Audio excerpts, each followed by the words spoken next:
without further ado, let me introduce Michael Parenti.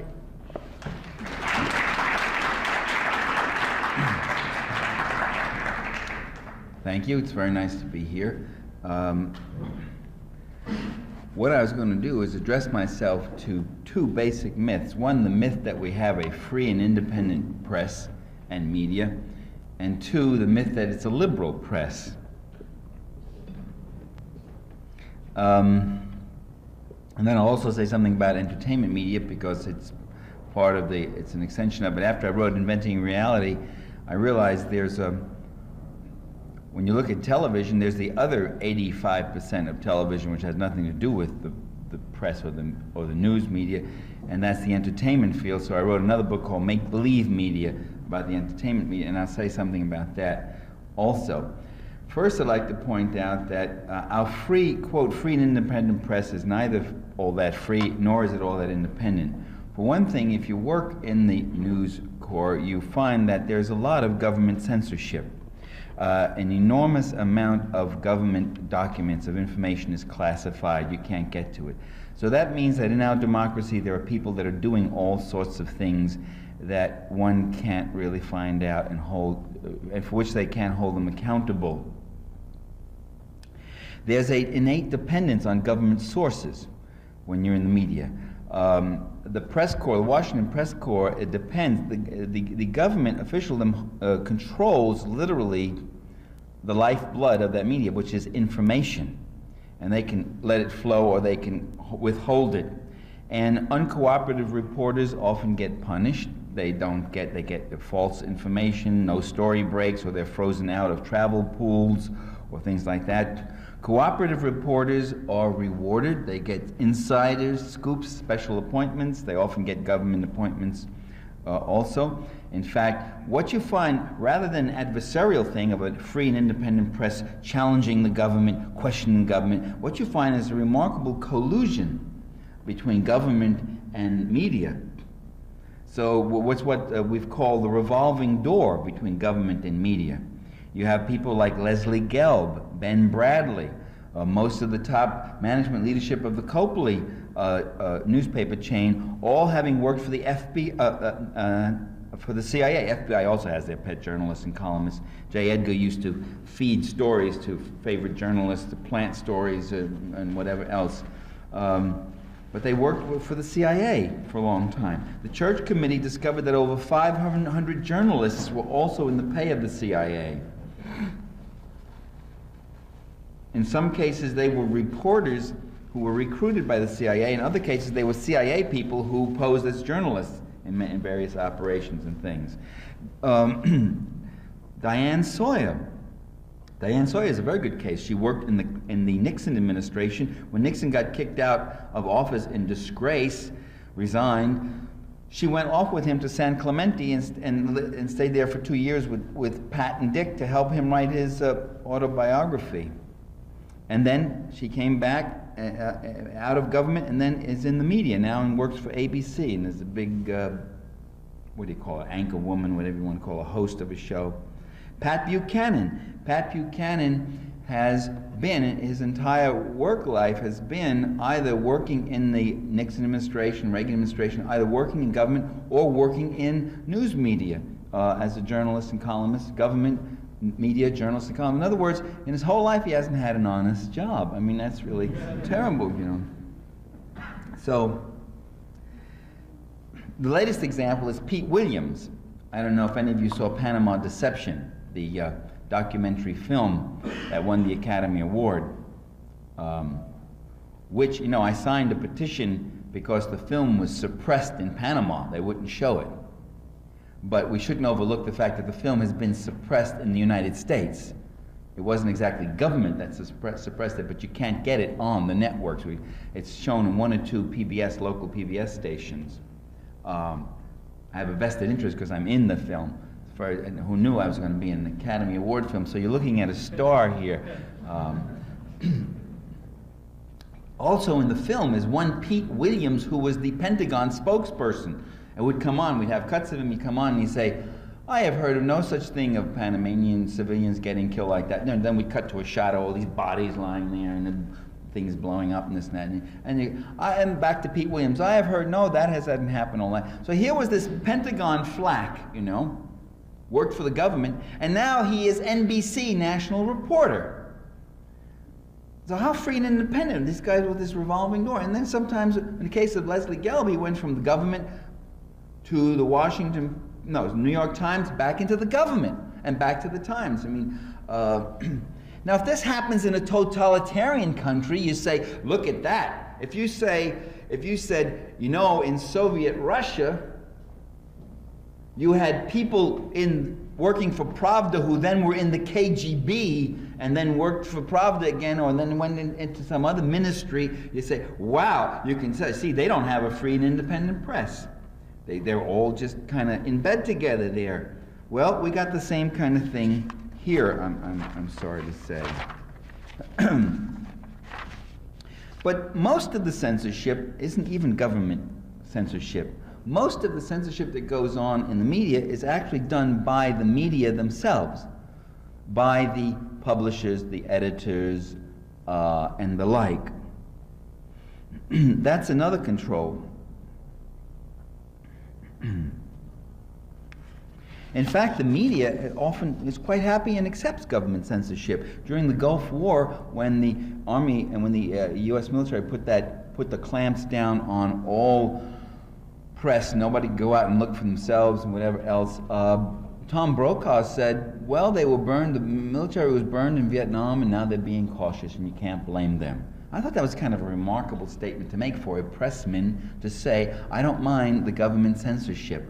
I'll take whatever handouts they give me, whatever they say about the war and how it's going, what it's about and all that, that's what I will simply write. And so you have what some people have called the stenographers for power, that the media becomes the guys who write whatever the State Department says ABC, it's ABC. The next day the line changes to XYZ, then it's XYZ.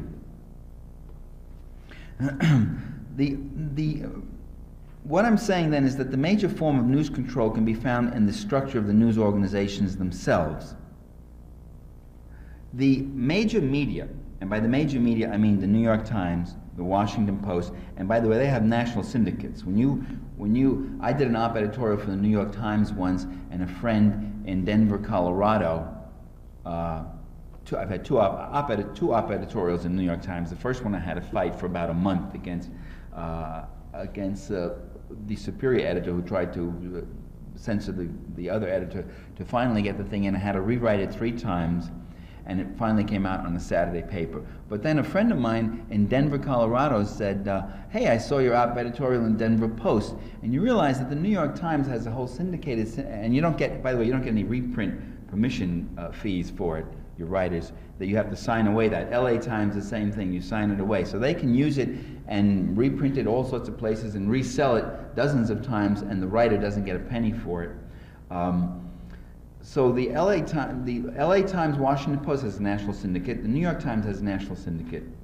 By the major media, that's what I mean. Those 2 papers, and the Wall Street Journal, and NBC, CBS, ABC, CNN. That pretty much is what we're talking about when we talk about the major news media. And most of the other newspapers are spin-offs. I mean, they use or feed in to those lines. And the major news services, Associated Press, UPI, and Reuters. Now, those major media are not close to corporate America. They're not friendly to corporate America. They are corporate America. I mean, they are integral components of corporate America. NBC is owned by General Electric. Now, how many great fighting exposés are you going to see on defense contracts in NBC? Documentaries and all, and NBC TV when it's owned by General Electric.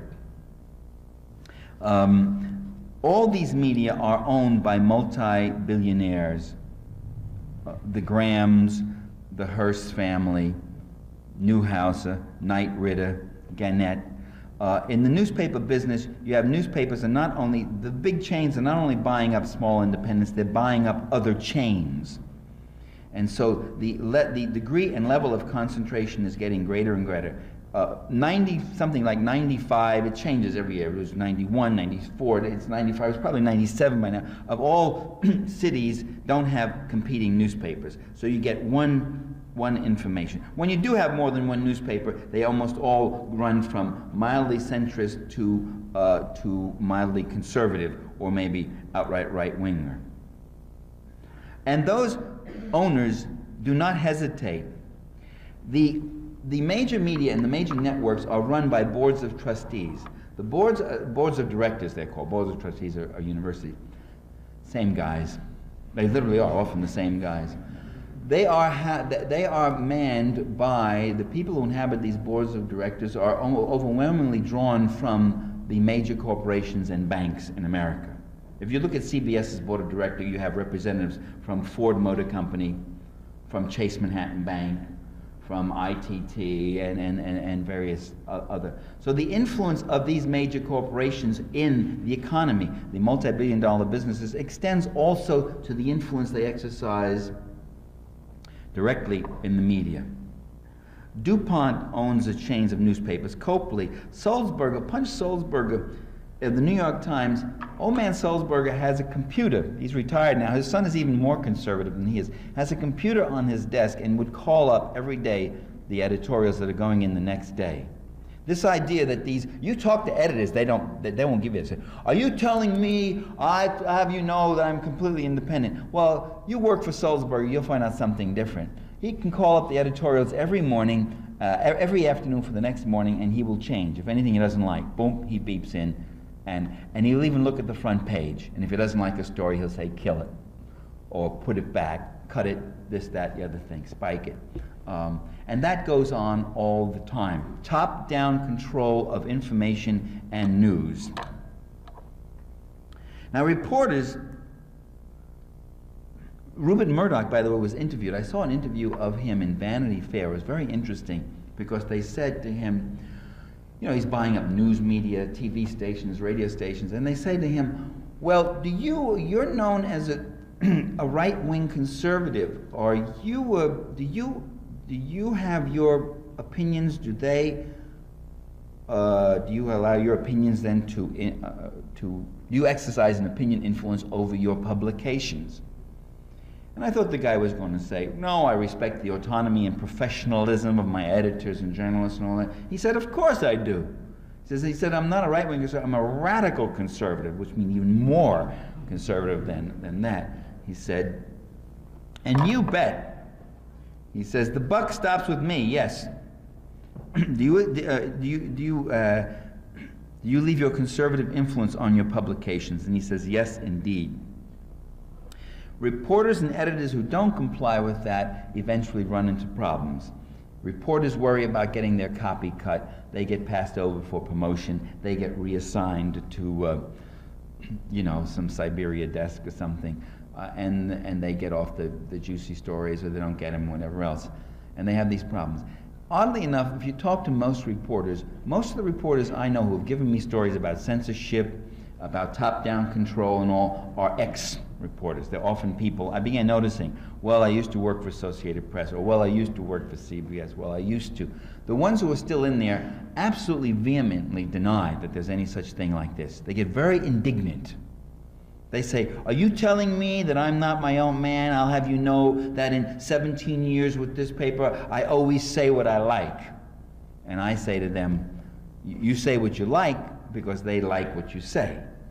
And the minute you move too far, and you have no sensation of a restraint on your freedom, I mean, you don't know you're wearing a leash if you sit by the peg all day.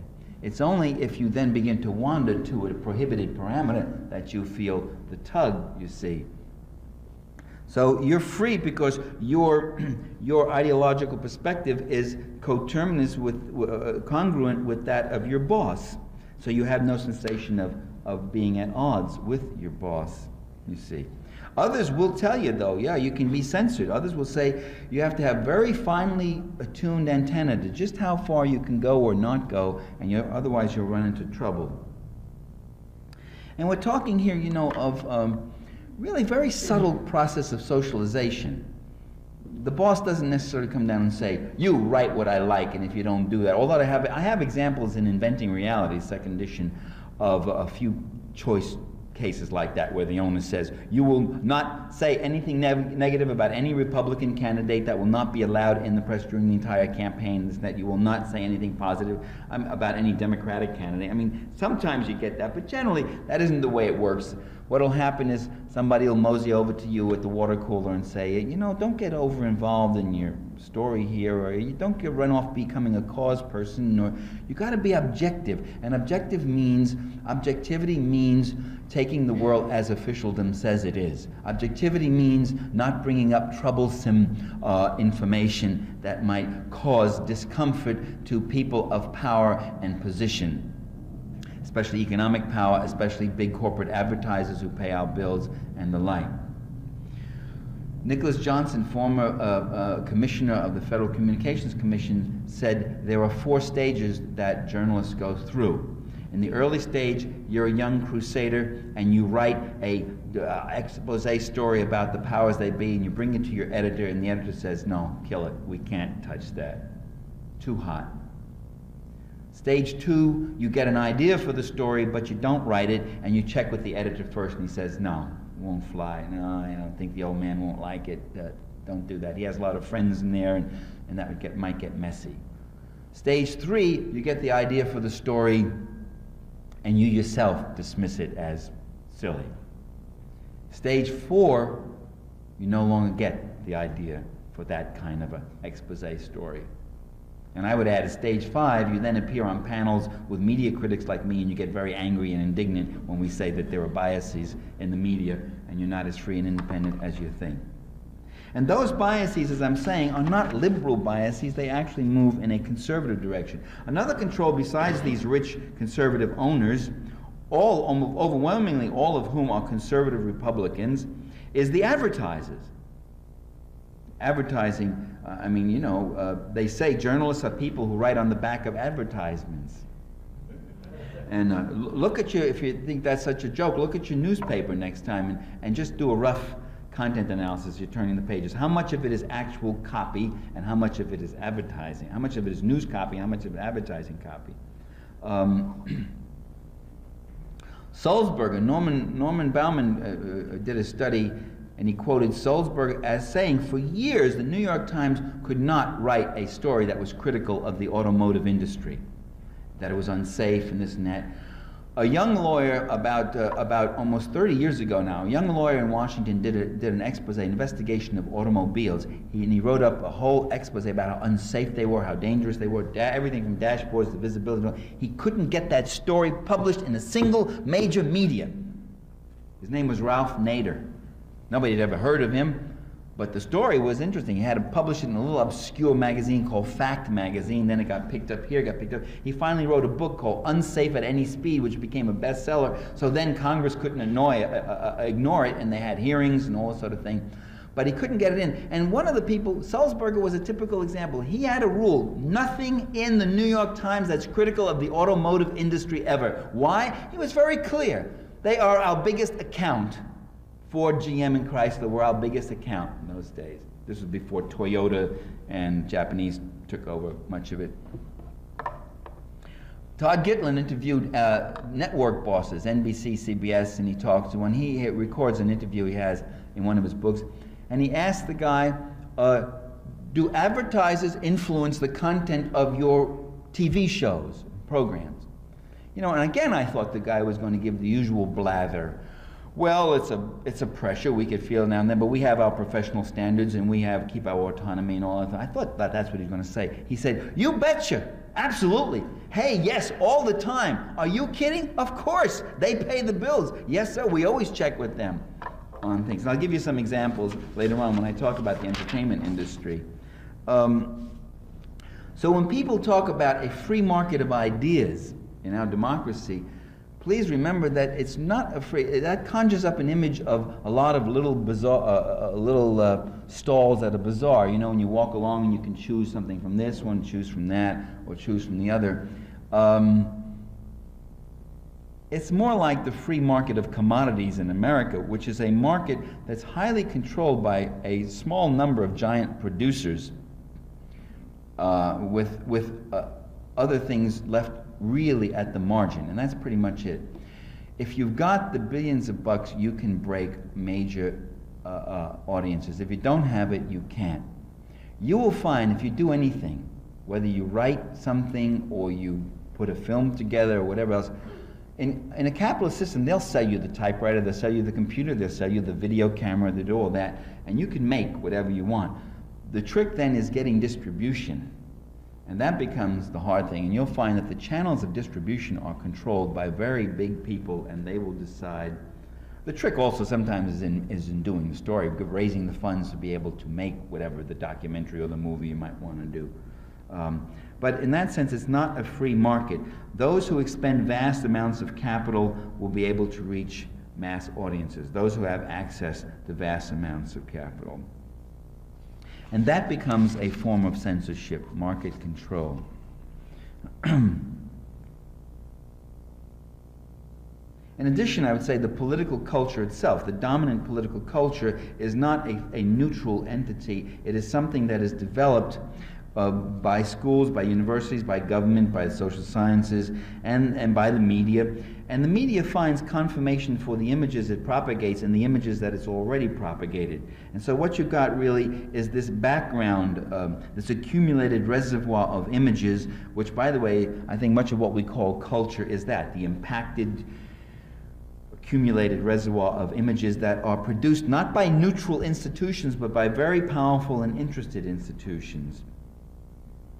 It's what Alvin Gouldner called the background assumptions, or Carl Becker called it, Becker called it the climate of opinion back in the 30s. That's become an ordinary term now, but it was his original concept, I think. And the argument was that anything you see, any bit of information you see, the persuasiveness, your readiness to accept it, depends less on the data and the argument that's made than on whether or not it is congruent with the background assumptions that you already have about what is okay and what isn't okay. In other words, what I'm saying is that supply creates demand. That it's not just, we always think of demand creating supply, it often works the other way around. Something you might think about. I was being interviewed in Seattle, Washington, and a radio journalist says, well, if there were progressive, iconoclastic, more critical viewpoints, and if the people were interested in hearing them, they would hear them, and then these other publications would sell more. Why doesn't, say, The Nation sell more? It's because people aren't interested in reading it. And if you had a winning formula, you'd be okay. I said, well, you know, back during the turn of the century, there was McClure's, there was a number of muckraking magazines that these fighting journalists had published, and they were getting tremendous circulation. And the guy who was also there, some mainstream academic communications guy, said, well, heck, if those things were there and they knew they could make a buck on it, they would go out there and produce those magazines and sell them. I said, no, they wouldn't. Not if those magazines were writing things that were embarrassing to their interests. Those muckraking magazines, in fact, were embarrassing to the interests of the powers that be, and J.P. Morgan and Rockefeller came along, and Mellon came along, and he bought them all up and said, the people are tired of muckraking and exposés about the rich and powerful, bought the magazines all up and totally changed them or closed them down, fired all the editors and the staff, and revamped them. And that's what happened. And The Nation magazine, as I explained to that journalist, I said, the reason why USA Today can, in 2 years, become the third biggest selling national newspaper in the country is that Gannett was behind it. And Gannett put in hundreds of millions of dollars every year. So that suddenly, in a few months, you had on every corner a little magazine distributor rack there when you get USA Today. Most Americans have never even heard of The Nation. I will wager, I won't ask for a show of hands, I will wager there are even some people in this highly informed audience who have never heard of The Nation. And The Nation has been around for over 100 years. But the difference is that the nation doesn't have hundreds of millions of dollars to make mass market outreaches and do that sort of thing. So that supply is one of the things that helps create demand. The first condition of all consumption is the accessibility of the commodity. You could ask any business person or any marketing person, if you think you're going to just produce something and just sit there and wait for the public to beat a path to your door and buy the thing, you're wrong. You then have to go out and give it visibility and make it accessible. I remember the soft drink industry. When I was a kid, soft drinks were, well, soft drinks, they were called soda pop in those days. Soda pop was considered something not very healthy for you. It was something you drank maybe at picnics or ball games or something, or a birthday party, you'd have some. And with the advent of television in the early 1950s, the soda pop companies started calling themselves soft drinks, and they started advertising on TV, and they started showing family-sized bottles and getting them into the supermarkets. And suddenly there were dispenser machines that you could find in the lobby of any bank, any school, any place in the world. They're everywhere, right? And the sales of Coca-Cola and Pepsi-Cola and all those drinks went skyrocketing up. There'd be shots of ads and TV. You'd see families sitting together with these big Pepsi-Cola bottles, drinking it with their food. I mean, I don't know, I'll bet, again, no show of hands, but I'll bet some of you are guilty of that. Drinking that rot gut soft drink, the stuff that rots your guts in your teeth, drinking it. It's gone from a novelty drink to a staple. I mean, it's become a national drink, sort the soft drinks are. That, my friends, was done by, not because people, something happened to, there was a funny generation that came along in 1950, they just got a craze for soft drinks. Oh, I'm going to have more of it. That was done by deliberately changing the tastes of the American public, and changing the taste by exposing them to a whole set of images and accessibility, of making the supply create the demand, by making that supply so imminent and so right there up front, in front of people, until they get hooked on the sugar in it and they drink it like maniacs, you know. All right. I disapprove of soft drinks, I just want you to know. It's often nice to make that point. If you're talking in a class, it's often nice to make that point, because invariably, or if it's a lecture hall where you have those, you know, those armrest seats where you take notes, invariably there'll be one or two cans, and I could point them out, and you see the person starts to squirm and giggle and all that sort of thing, but nobody brought a soft drink in, huh? So we won't. They're probably under the seats there somewhere. There also, I would say, is very little ideological diversity in the media, despite the fact that you have a great variety of outlets. You have a lot of newspapers. You go across the country, you find the same columnists in all these newspapers, and the same commentators, and they are overwhelmingly conservative. They're the same thing on TV. John McLaughlin, a right-wing commentator, has 3 TV shows.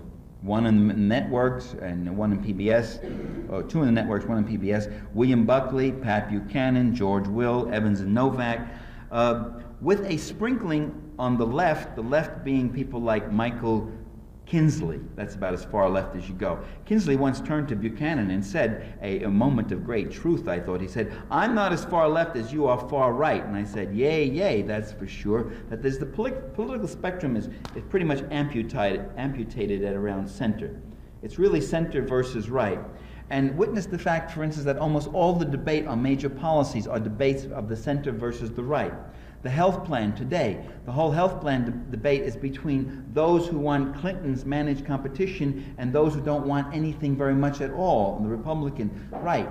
And the single payer stuff has just been ruled out. It was declared at the beginning it won't have a chance. It's just defined, even though polls showed that overwhelming majorities of Americans would go for a single payer Canadian type plan once they know what it's about.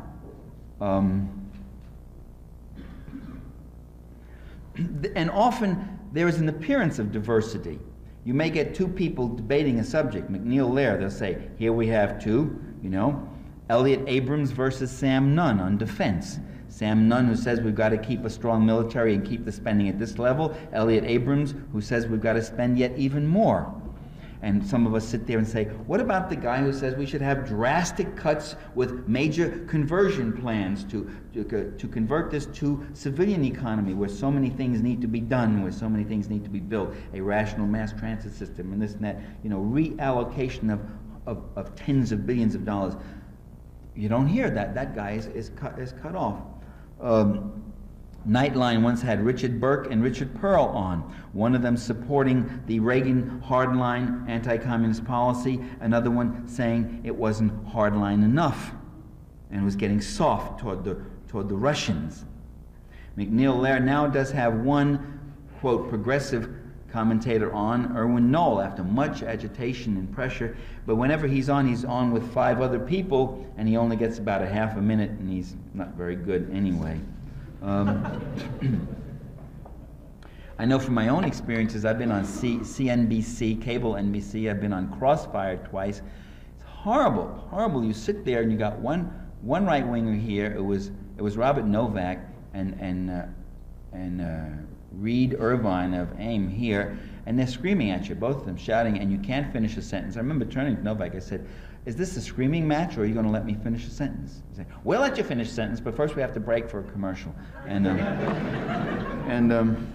that's the way it is. When I wrote Inventing Reality, the National Enquirer, my Andy Warhol one moment of total national media glory, the National Enquirer, you know the rag that you see at the supermarkets? He calls me up and the guy says, Mr. Parenti, we want to do a story on you and your book, the Inventing Reality. I said, in the National Enquirer? I say, hello? He says, yes, could you tell us this? And the kind of questions he's asking, it's very interesting. You're sort of caught. You have to give the interview. I said, I don't want to talk to you. I know what you're going to come up with. He says, well, if you talk to me or don't talk to me, we're going to come up with it anyway.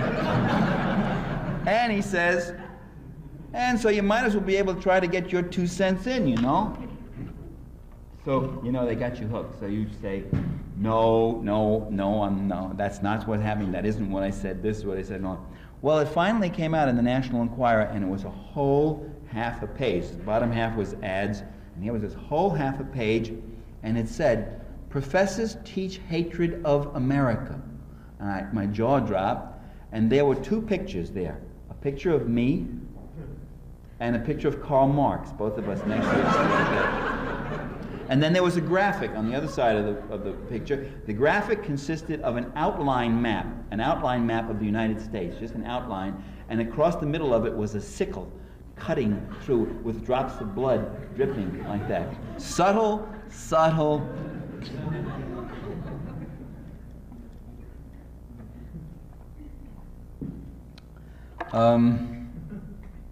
So sometimes people, in my opinion, do get exposure in the media. You don't want to overstate it. The outcome is that you have a media that has a very pro-business bias. What's good for business is generally thought of as good for America. Alternative policies and approaches are seldom discussed and debated. There are all sorts of feelings, in a democracy where the average citizen does not own a radio station or a TV station, mass demonstrations, feelings, sentiments of these sorts become the creative impetus for democracy. They're a feedback. They're a way that citizens can feedback and tell their government that enough's enough here, or we want more of that, and the other thing. Many of those kinds of protests are blacked out of the media. They're simply not allowed in. The media are generally anti-labor, non-existent. Labor is almost non-existent. U.S. interventionism abroad, almost always supported, unless opinion turns sharply, and unless American lives are being lost and the objective isn't being quickly done. We see that kind of racism, ethnocentrism right now in the national discussion on Somalia. 18 U.S. Rangers were killed, 78 wounded in one fight, and suddenly 18 American lives become the most important thing that exists. No word, no debate ever about the over 1,000 Somalians who've been killed. The official figure is like 300 and something. We now know that the Belgian paratroopers massacred 200 Somalians just a few weeks ago, and it was all covered up. There have been many of them killed. UN head head of the military mission, David Stockwell, is saying things like, "Oh, we don't count," or in that one demonstration, he said the women and children were endangering the lives of the UN troops, so they had to be. That's why we shot at them. They were committing acts of violence or shooting at the UN troops. It's kind of disgusting, and what's often left, even when there is debate about interventionist policy, what's left unexamined is whether or not that policy really is coming from good intentions. The regular demonizing of foreign leaders. I mean, in Vietnam, you know, the debate finally came as we should get. The debate was between those who said we can win in Vietnam and those who said we can't win. So let's get out. There was no debate about all the other people, the millions of us who were marching and saying we shouldn't win, we shouldn't even be fighting, we should allow that country to develop in its own ways, make its own mistakes, and there's nothing you have that's so precious and so great that justifies your going in there and saturation bombing with B-52s and burning villages and killing men, women, and children at the rate that you're doing, and spraying that country with dioxide and Agent Orange and destroying its ecology and wreaking that kind of havoc and murder and slaughter. There's nothing you have, no refrigerators, no General Motor cars, no great free enterprise system that you have that's so magnificent that justifies your doing that to those people. And that opinion never got on the air. That opinion that we shouldn't be in the war because it was a wrong war and an immoral war was never debated. The debate was always over tactical things. We're losing too many American lives, it's too costly, it was well-intentioned but it went awry, good intentions gone awry. We want to bring those poor little brown and yellow and colored folk, we want to bring them the blessings of democracy, but they just aren't ready for it and they didn't know how to do it, so our efforts are being wasted. I mean, it's an amazing ethnocentrism there, and an amazing amount of unexamined assumptions. And often when you watch something on the media, it's not the particular things they're saying, it's the immense things they're assuming and leaving unsaid that can become rather bothersome in that way. You see that same kind of thing happening today with in Russia, where the Democrats in the parliament are called hardliners, communist holdovers. The Constitution isn't even a legitimate constitution. It's a Brezhnev constitution, a Stalin constitution. That's a lie. It wasn't the old constitution, it was the newly amended constitution of 1989. That parliament was entirely elected. There were no communist appointed seats. That's a deliberate confusion with the Soviet Congress, which Gorbachev abolished. The Russian Federation Congress was in 1990, every one of those guys were democratically elected, and they weren't hardliners. The hardliner was Yeltsin. He was the guy saying, we're going to put through the shock therapy reforms, the hell with the pensioners, the hell with anything else, and that's what it's going to be. And they were resisting that. They weren't resisting economic changes in the economy. They wanted, however, it modified by preserving certain human services and certain protections for the more vulnerable components of the population. That's what much of the fight is over. Some of the people in parliament were themselves privatizers. Some of them were the first backers of Yeltsin. And here you have an image of a president tearing up the Constitution, suspending parliament, firing tanks, 125 millimeter cannons into the parliamentary building, killing scores and scores of people, banning 12 political parties, suppressing and permanently suppressing something like 15 opposition newspapers, and this is called rescuing democracy. It's a rather marvelous inversion of truth. I always thought Orwell's model of propaganda as being the total reversal of truth, as being very crude, and I still do for the most part. That is, most propaganda doesn't simply lie, just say, you know, black is white, green is blue, or whatever else. It doesn't do that. It really more relies on framing and toning and shifts and emphasis and placement and repetition and that sort of thing, and omissions and that sort of thing. But that Orwellian model certainly does work, and you saw that manifested in the media, where they could take the guy who was destroying the democracy and transform him into the guy who was saving the democracy. The parliamentarians who were resisting that executive action were defined as the people who were the rebels and who were threatening the government, which was one of the remarkable propaganda feats. Part of it is by equating free markets with democracy.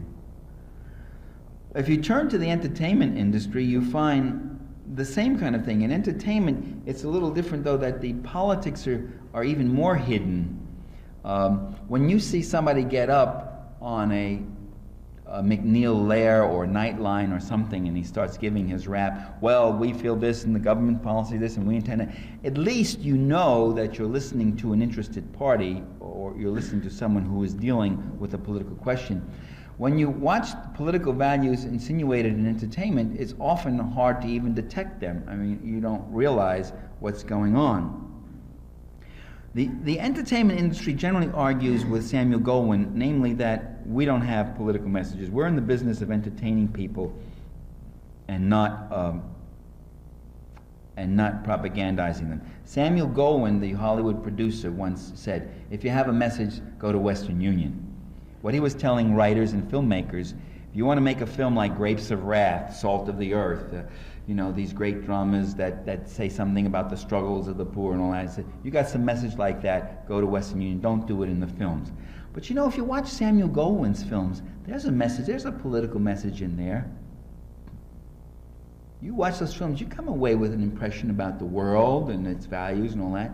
First of all, everybody's white, except for maybe a black servant here or there, one or two. They all live in homes, and he made these movies during the Depression. They all live in homes where you'd have to have a six-figure income even then to be able to afford them. Lush homes and mansions and apartments and all that. There was this glitter and glamour. Women were not in any kind of empowered positions at all. They always were sexual objects of one sort or another, jealous wives or flirtatious mistresses or whatever else.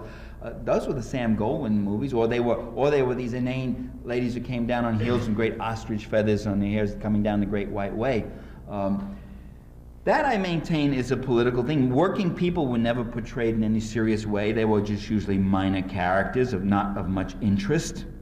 It propagated the values of glitz and glamour and consumerism, and it was consciously escapist. I mean, he consciously said, this movie's a fix. This is for people to just escape and not look at reality. Well, to consciously deny reality and get people away from reality is itself a statement about reality. The British musician and pop star Billy Bragg, he made a point about music. I'll quote him. He said, what people mean when they say music and politics don't mix is that music and left-wing politics don't mix. Right-wing politics go right through all our music, materialistic, racist, and sexist imagery, and the dwelling on exploiting people's feelings. So the very definition, unquote, the very definition of what is a political song or a political movie is itself political. And again, in the entertainment industry, I won't go on too much long, I'll leave some time for questions. In the entertainment industry, you get the same kind of thing, the concentration of capital. The major producers control and distribute about 90% of all the films that exist. The major producers themselves are financed by the major New York banks. So Hollywood it is true, Hollywood is controlled by Wall Street.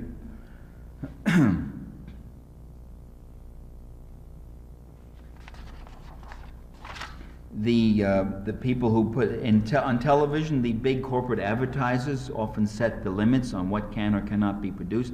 The single biggest corporate advertiser on television is a company known as Procter & Gamble.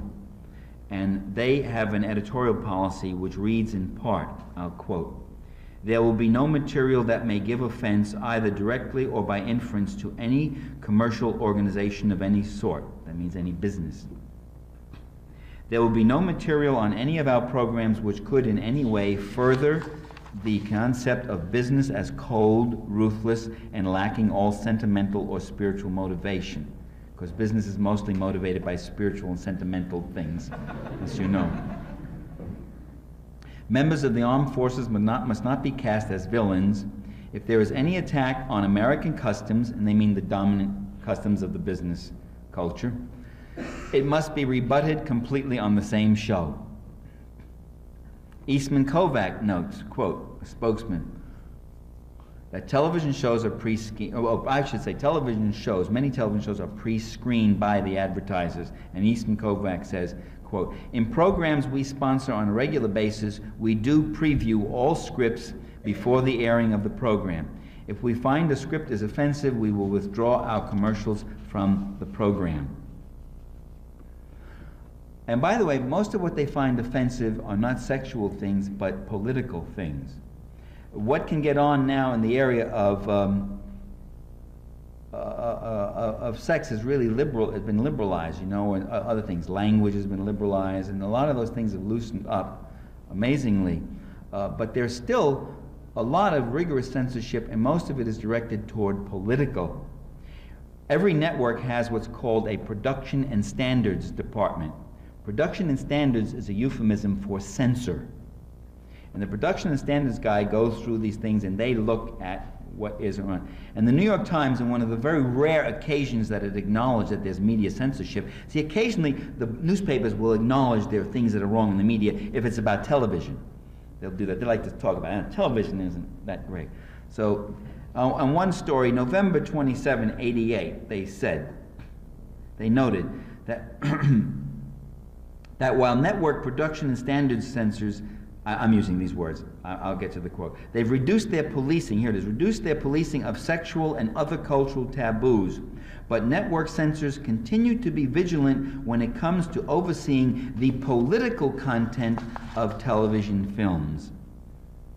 A poll taken by the Writers Guild of America, 86% of all the writers who ever wrote for television say that they experienced personal censorship. Many claim that every script they have written, no matter how innocent, had been censored and diluted in some way. 81% believed that, quote, they answered yes to the quote, television is presenting a distorted picture of what is happening in this country today, politically, economically, and racially. And again, you're going to run into this argument, well, aren't we giving people, I'm going to skip a lot of stuff here, aren't we giving people what they want? Well, there was one little study, if I could find it. Here it is, Variety, in 1983, Variety, actually it wasn't Variety, they published a snippet of it. There was a National Association of Broadcasters did a study. The National Association of Broadcasters are the guys who own the TV and radio industry. And they did a very exhaustive study, 5,000 respondents, which is a huge sample, plus about several hundred depth interviews, which is really quite a thing to do extended interviews. I mean, usually depth interviews, you know, 20 of them is a sample of a larger sample of 1,000 or something. It was a very exhaustive, extensive study, in-depth, 500 in-depth interviews. Did I say 500? Well, it was 500 in-depth interviews. And then there were thousands of telephone interviews, shorter ones. The study was, how do audiences feel about television? See, the argument is, they all watch this stuff because that's what they like. We give them this because that's what they like. They don't want more serious things. And yet, you know, when Roots came on, that documentary, a very serious thing, about a story about story of slavery. It was a docudrama, really. It wasn't a documentary. It was a docudrama. It appeared on public television. It broke all records. There was no major network that ever had audiences like that. All records, people watched it and they were riveted and they were fascinated. And it's true of a number of other quality kinds of things. When they actually get on and when people see it in a certain framework or whatever else, and not too alien, it doesn't seem too odd or too strange to them, they will watch it and there's a real hunger for interesting and informative things, which can also be entertaining. It doesn't have to be dull because it's informative. And because it's important and serious, it doesn't have to be dull. It can be fascinating, you see. Okay, the NAB does this study, National Association of Broadcasters. How do you like television? And apparently Variety caught wind of it, and they said the results were overwhelmingly negative. Respondents complained that television was less entertaining than ever. About half of them said they were watching less of it than in early years. More than half wanted more relevant programs that gave audiences the chance to participate in discussion or ask questions. This was in '83. ask questions of political figures. There were all sorts of things like this, you know. What the NAB did, they refused to release the study. 5 years later, in 1988, I called the National Association of Broadcasters. And I asked, finally got to a person who knew something, who I don't know if she was one of the gatekeepers. I said, why haven't you released the study? Is it true that you didn't release the study because the findings were so negative in broadcasting and you didn't want your advertisers, your corporate advertisers, who you say this is the way to the American public because they love their television sets, you didn't want them to know about it? Is that why you didn't release the study? And she said, this is the end of the interview. Clunk! And she hung up the thing. So I think maybe I had something in my question. Well, let me end right there and just say, conclusion, it's not an independent democratic media. It's not an independent democratic culture. It is a corporate class-controlled culture in many ways. Let me say that capitalism is not just an economic system. It is an entire social order. It propagates its own images, values, and myths, which often are the stuff of culture. Images, values, and myths are the stuff of culture, and capitalism, certainly the big Fortune 500, has a bigger say as to how that culture evolves than the democratic citizenry. And for democratic citizenry, that is a real danger and a real challenge. And what you ought to do is exercise your consumer sovereignty and not consume those soft drinks, both the soft drinks that rot your guts and the soft drinks that rot your brains, the soft messages, the soft drink images, and all that sort of thing.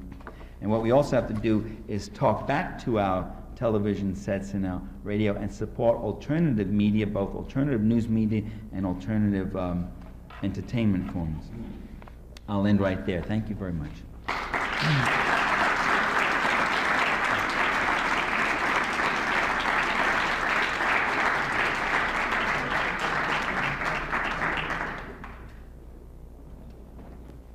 Now is the part where we will take in some questions for about 15, 20 minutes. 15 minutes? Yeah, okay, sure. 15 minutes? Anyone? Oops.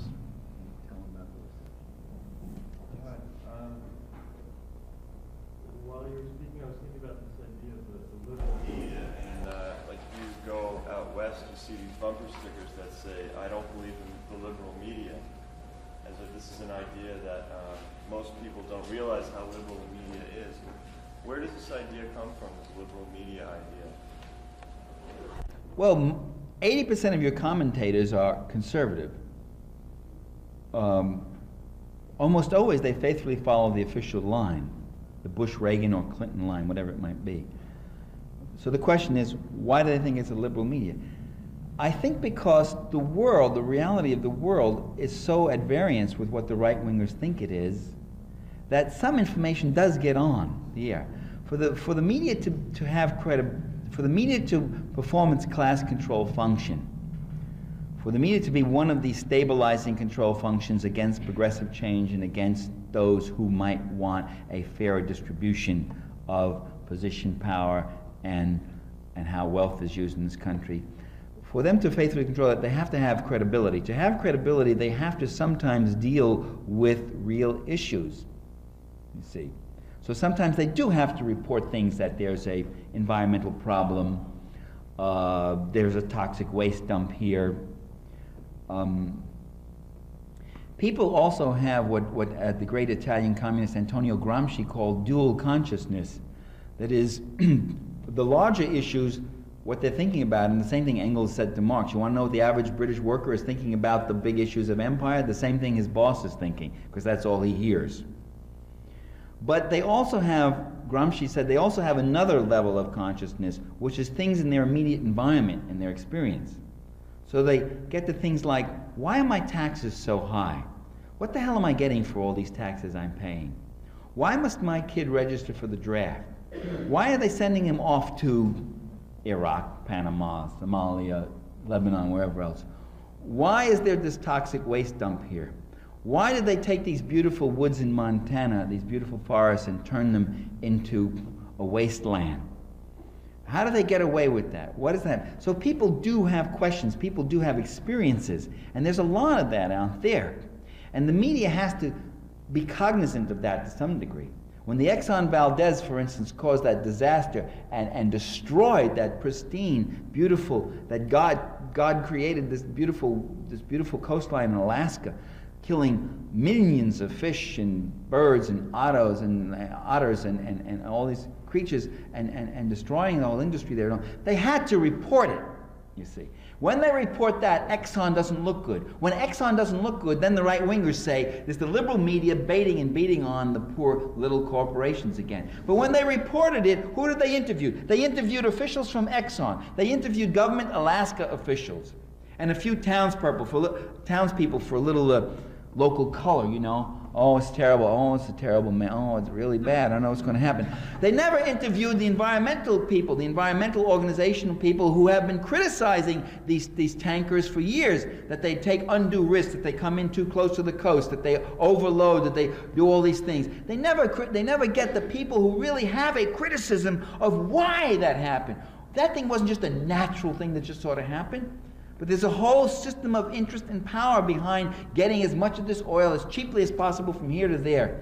But in the midst of all that, even though critics like myself may be dissatisfied with how the Exxon story was covered, people on the right are enraged that it was covered at all. If they had their way, your average newspaper would be nothing but a few glorifying stories about the wonders and blessings of private enterprise, and then a few anti-communist horror stories, you know, what the North Koreans are doing, torturing little babies when they come out of the womb or something, and then some crossword puzzles and cooking recipes and comic strips. And by the way, that does describe a lot of newspapers in America. You know, you live in New York, when you go across the country, and it's amazing, you pick up some of these papers, and that's pretty much what they are. Now, to the extent that they aren't those things, that's when the right-wing media gets bothered. To the extent that they've got to hear an occasional bumbling comment from Tom Wicker or Bill Moyers on the media, who never goes too far over, you see. To that extent, they say it's a liberal media. They forget the other 16, right? They forget William Buckley and McLaughlin and George Will and Evans and Novak and all these people who are talking. One or two of those people is enough, is something they don't tolerate. So they call it a liberal. And by calling it a liberal media, of course, you keep the media on its guard. You keep it dressing off to the right, dressing its right. You keep that kind of drum fire hitting from the right to keep pushing it over to the right. So you change the center of gravity. That would be my answer as to how you can have these people convince it's a liberal media when in fact it isn't. That was a good question, by the way. It really got me going, didn't it? Good question. Dr. Nelson?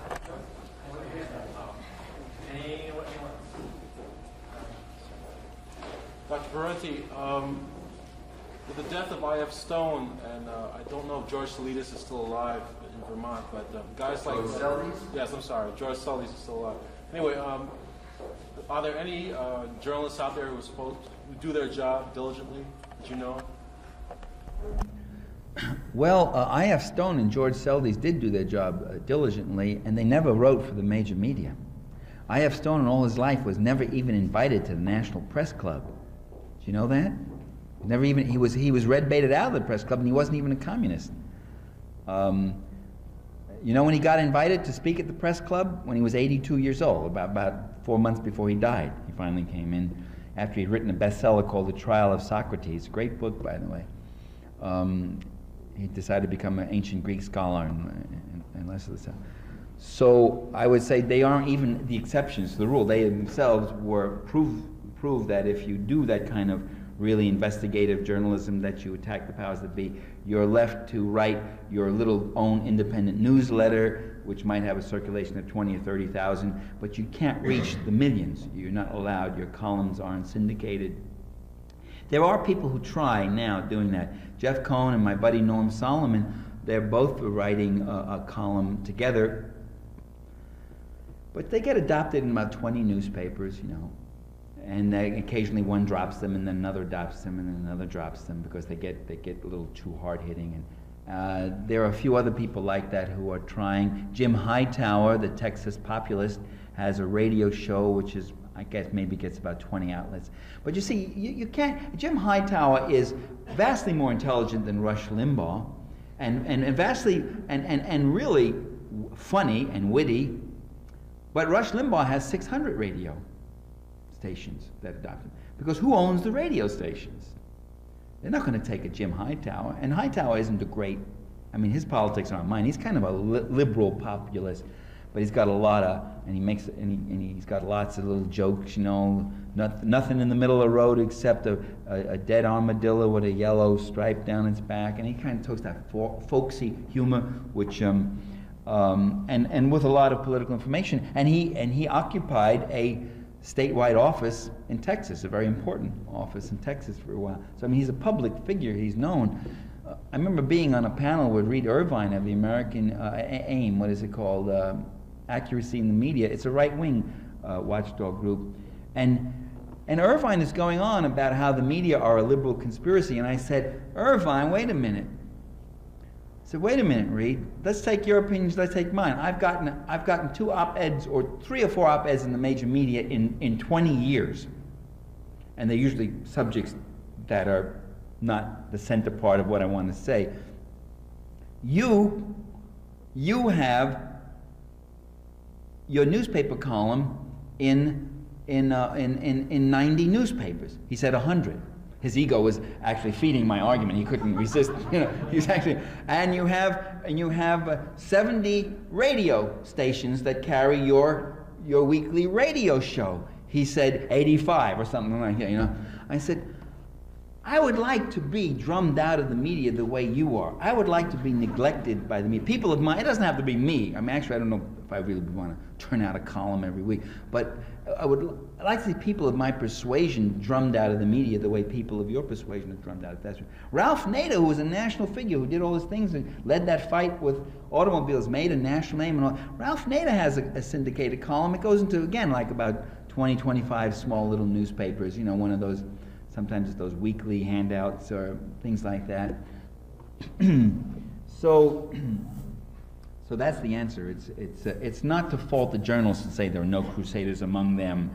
The 2 late greats were, you know, Stone and Seldes. It's to say that there are a lot of people who want to do that, but they don't have access and they don't get the outlet. It's a controlled press. It's a censored press. It's a one-sided press. Now you might sit there, one or two, you might sit there and say, good, because I'm a conservative and I don't like liberals. And conservatives, usually by liberals, they mean everybody. Liberals. I'm not a liberal. I feel I'm much further to the left than a liberal. Don't insult me that way, all right? So we don't want people like you, commie, pinko, whatever you are, in the media. I feel better. American democracy is better, so we can sleep well, and all the God, church, mother, family is safer because you people are out of the media. I don't think so. I think democracy is safer. And by the way, I wouldn't want a media where everybody I read is of my opinion. I would start to get uncomfortable with that.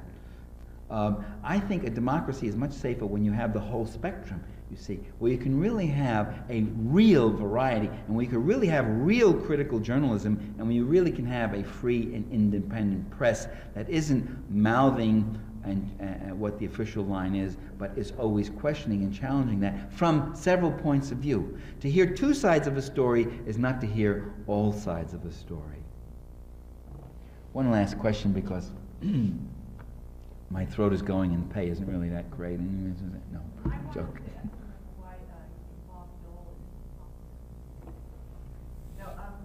The Democrats are in the White House, but they seem to be, the Republicans seem to be playing a major role in Right. Do you remember when the Senate? Do you remember when the Senate majority? He's still the Senate majority. George Mitchell. You never see him in there in any way like that. This is the Senate minority. Well, he's the head of the opposition party, but in Inventing Reality, I do note that coverage of Republicans is much more generous than coverage of Democrats. Forget left progressive critiques of the kind I would like to see, but even in their own pale 2-party spectrum, there's an incredible bias. Even on PBS, even on McNeil-Lehrer, even the ones that are supposed to be more liberal, you will find that the number of officials, spokespersons, whatever, come much more from Republican, like Heritage Foundation, American Enterprise, all those things, than from the Democratic National Committee and that sort of thing. Even with a president, not even with a Democratic president in office. So they've got to find who's the Republicans. I mean, it's a Republican, it's a conservative media, so Bob Dole becomes Mr. Hero. And so he gets pressed like he's never gotten before. He's just delirious. I mean, he's probably happiest guy that George Bush, his president, got defeated. Any other questions or comments? Can we make this the last one? Okay. Sure. Sorry. I'd like to know what you think keeps the American public faithfully believing the myth that we're getting a full story from our media when it's proved time and time again that it's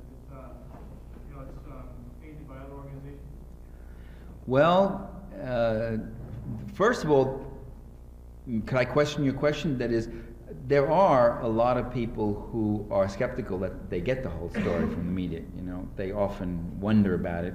They may wonder in the wrong ways, as you say, why is it a liberal media or something, but they sometimes, for instance, that phony oil shortage in the mid-'70s, I remember I was leafleting on it in front of a supermarket years ago. I do a lot of political activity besides my writing and lecturing. I get out in demonstrations and I do that kind of stuff. I kept calling it the phony oil shortage. You remember there was so terrible. You don't remember. You weren't actually doing much then. But there was a phony oil shortage that came in the mid-'70s. It was about 75, wasn't it? And suddenly there was no oil, and the price of oil got jacked up 20%. And suddenly the oil reappeared, and everybody knew they'd been taken. So that's the Gramsci thing. The second, you know, we may be uninformed, but we're not stupid. We may not get access to the information. We're not completely stupid. So they do have criticism. I remember every time I said the phony oil shortage, it was usually some guy saying, that's absolutely right. You're not kidding, phony. You're right. We got taken. So they know that they're not. They sometimes know they're not being told the truth. Why they don't know when they're being lied to all the time? Well, you know, they often don't have alternative sources of information. So it's amazing how you can manipulate people sometimes. I remember a few years ago going around the country and everybody was Gaddafiing. Gaddafi, Gaddafi, Gaddafi, Gaddafi, Libya, Gaddafi, because it was in the media. And everybody was sitting around, Gaddafi, Gaddafi, Gaddafi going to come, Gaddafi, Gaddafi going to get your mama, Gaddafi, watch out for Gaddafi, you know? And I said, wait a minute, Gaddafi's head of a little country with 3 million people. You really think that's a mortal danger to the United States? And a few months from now, when Gaddafi drops from the media, you're going to be still talking, Gaddafi, Gaddafi, I can't sleep, Gaddafi, what are we going to do about it? And then it was Noriega, Noriega, Noriega. I mean, wait a minute, Noriega was in bed with the CIA, he was doing this. The one day he decided he didn't want to do any more of this stuff against the Sandinistas, and Bush decided he had to go, and they wanted to reassert their power in Panama, and the Panamanian Defense Force was a kind of a left military force, and left means that it was doing things like putting in social security programs and a few other things. I mean, Noriega was a populist. There were people in Panama, black, poor, who now were moving into positions of responsibility. You know, people who under the old system could never have hoped that. Noriega had learned something from Torres, and even if he wasn't like Torres, whose plane mysteriously blew up in midair, compliments of the CIA, some of us firmly believe, Noriega still had a military around him, still had to operate in that sort of thing. And that was his sin, really. But suddenly he was the worst demon that ever existed. Noriega was a drug dealer. And we say, we got to stop him because he's a drug dealer. Drug dealer? Ramon Rodriguez appeared before Senator Kerry's committee and said, they're all doing it. They said, Senator D'Amato said to him, who's dealing in drugs? You know, D'Amato was a style, yes. Who's dealing in drugs, would you say? He said, how much did you deal with? He said, well, Senator, I dealt with about $100 million in cash every week. $100 million in cash. Can you imagine the size of this guy's suitcases? He said, how did you get in and out of the countries? What are customs, you know? D'Amato, and the guy, and Rodriguez says, Senator, you know, when you got $100 million, you don't go through customs. They have limos and helicopters waiting for you. And he said, oh, yeah, I guess so. So then Senator Kerry says, so sharp, that D'Amato. Senator Kerry says, And who did you deal with in those countries? And Rodriguez says, we dealt with the executive heads and the military chiefs of Colombia, Peru, Ecuador, Honduras, El Salvador, Guatemala, and he went on. And then Kerry says, we won't take the names, we'll get the names of them in secret executive session. I said, oh, right, Senator Kerry, because right, you and I are not old enough to hear the names. We might get upset and we would cry, and we don't want to, you know. That was Noriega, and so they get Noriega, and people are led to believe Noriega was a drug czar. The guy is doing 20 years in an American prison now. You actually had an American president announcing that this guy was violating an American law that's operative in an American jurisdiction in Panama. So we can now go down, arrest him, use an armed force, kill 3,000 Panamanians, if they take him, bring him back to New York, rig the trial. He can't talk about President Bush and his relations to President Bush. The judge rules on the first day. That's not relevant, national security. And he goes to jail because of the law. By that rule, the Muslims can kill George Bush for violating sacred Muslim law in Saudi Arabia, couldn't they? And say he has been violating our laws. We can kidnap him and bring him back to Saudi Arabia, and you know what they do there. Take his hands off, that's all, after a fair trial. Well, that's my answer to your question. I mean, people can, it's really frightening how too many of our compatriots can easily be thought that they can demonize. That's where I think entertainment media and news media interlock. One of the chapters I did in Make Believe Media was on children's television. I called it Child Abuse, was the title of the chapter. And you have the Saturday morning massacres, you know, and you look at these cartoons, one after the other, and the cartoons are always about some foreign demon threat that's going to come. One of them were the invading brains from outer space. Brains, you know, like brains in your head. The invading giant brains. And there were these disembodied brains floating in space, shooting laser beams down and paralyzing and killing people. Why did the brains do that? Because that's what they like to do. That's what these brains do.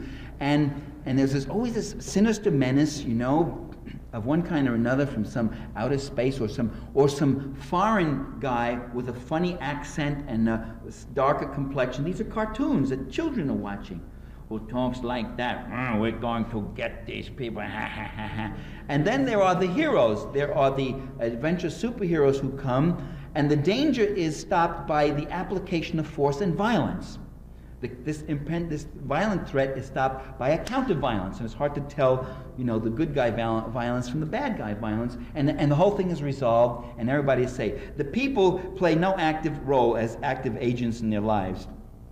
They're just the victims. They run and scream. The Godzilla movies, right? Godzilla reappears periodically to impose his urban renewal program on downtown Tokyo, and they finally have to shoot and kill and get him, and then he goes back in the ocean only to reappear a few years later when the Japanese filmmakers got nothing better to do. That's exactly what our foreign policy is. We are now told the commie menace is over. These immutable, relentless, totalitarian, brutal, violent communists who folded up their whole system the minute 100,000 people marched out in the street. I thought it was very impressive. I thought, gee, I wish we could do that in Guatemala or El Salvador or places like that. And now we hear from our leaders, there's a world of adversaries out there. Just because the communists are gone, don't mean there's a world of adversaries who apparently a few years ago they had overlooked, but are now out there, you see. And so we need all this military, we need all that. And they're right, there are adversaries. In all those countries, there are people who are fighting for the left against the right. Now, what does left and right mean? Are these two mystical global cults that you belong? I will belong to the left or the right. The left means these are the people on the side of the peasants and the workers and the poor priests in Latin America and the intellectuals and the student leaders who want social change, who want to change their country where 80% of the land belongs to 6 rich families and the rest of the people live in massive poverty, where the country is thrown open by the comprador class to foreign investors who could come in and take the land at which they raise beans and rice to feed themselves and convert that into sugar and coffee export crops. You see? That's the left. The right is made up of the military, the generals, the big latifundio owners, the whorehouse operators and gamblers, and the foreign investors. That's the right. So you choose. If you think you feel funny about the left, you don't like the term, call them something else. Call them little guys or whatever you want, or whatever. But that's what the fight's about. And I know which side I have chosen, and I hope you choose likewise. Bye-bye. Michael Parenti, it's been 25 years since 1968, a year many consider the revolutionary year in this century. Where do you think the left has gone in those 25 years? Where is the left now, and where would you like the left to go? Well, what we call the left is a very multivariegated group of people. There are all sorts of people consider themselves part of the left. The left means moving toward progressive political change, a fair distribution of power, a fair distribution of wealth. And the left is now, of course, elements of it are in decline compared to what things were in the late 1960s. But in other ways, people have advanced. That we are looking at the fact that Columbus didn't discover America, but he invaded it. He led an invasion of it. We are looking at the fact that U.S. interventionism is not benignly intended, but it often does things that are terrible for human beings, both here and abroad. So the left, I think, has developed more critiques. Years ago, the view was that U.S. policy was stupid and tragically misled. And today, at least there are some of us on the left who argue that U.S. policy is quite rational and remarkably successful in its ability to stop social change and overthrow creative and progressive governments that try to give a fairer shake to their people, whether it be in Nicaragua or governments or movements, like Nicaragua, El Salvador, Angola, Mozambique, and any number of other places, East Timor, where the effects have been terrible. And so our criticism of U.S. policy is not that it's a failure, but that it's a tragic and horrible and unjust success. There is, unfortunately, among many people on the left, a McCarthyism, an anti-communism of the left. I know when I decided I would not join in the chorus of red baiting and Soviet bashing that went on, and in fact, I wrote articles for the Communist Party USA publications, I found myself often red baited by other people on the left who were so worried about their credibility and legitimacy that they begin to practice a McCarthyism. And I'm not using the term allegorically, I mean literally a McCarthyism. Opposing appointments to jobs, not inviting you for seminars or panels or whatever else, disassociating themselves, declining your articles for publication, and all that sort of thing. That is, there's a real McCarthyism on the left among some people who profess to be on the left. So you do have these various shadings. Much of the left in America is really like much of the liberals, has that same problem of worrying, leaning toward the center and worrying about their respectability and their credibility. And I don't worry about my credibility. I think the best way to have credibility is to speak what you think is the truth as forcefully and as clearly and as strongly as possible. By strongly and forcefully, I don't mean in volume, I mean by marshaling up the arguments and evidence that support that position. If you can't marshal them up, there must be something wrong with the position. There still are people on the left who play active roles in public interest groups. We have had, even though the usual way is to see the left in decline since the 60s, we have had some remarkable victories. The growth of the environmental movement, if not a victory, is a hopeful thing. The nuclear freeze movement, which was a massive movement. the fight today for health care and things of that sort. It's not easy because the power is with those who control the high ground in our institutions and in our corporations, and the people who have the money. And so they really, we're having a hard time. You mentioned several cases of U.S. intervention or U.S.-sponsored terrorism. How does the current situation in Somalia and the current situation in Haiti fit into the U.S. foreign policy goals? Well, in Somalia, the real goal was, of course, to make Somalia safe for the oil corporations. I should have mentioned that in the talk here. The mainstream media have totally ignored the story about oil in Somalia. There was one remarkable article, January 18, 1993, in the LA Times, which said that 3/4 of Somalia had been conceded by the former ruler to 4 major American oil companies, Conoco, Amoco, Phillips, whatever, and that they strongly believe that there are major oil deposits in Somalia.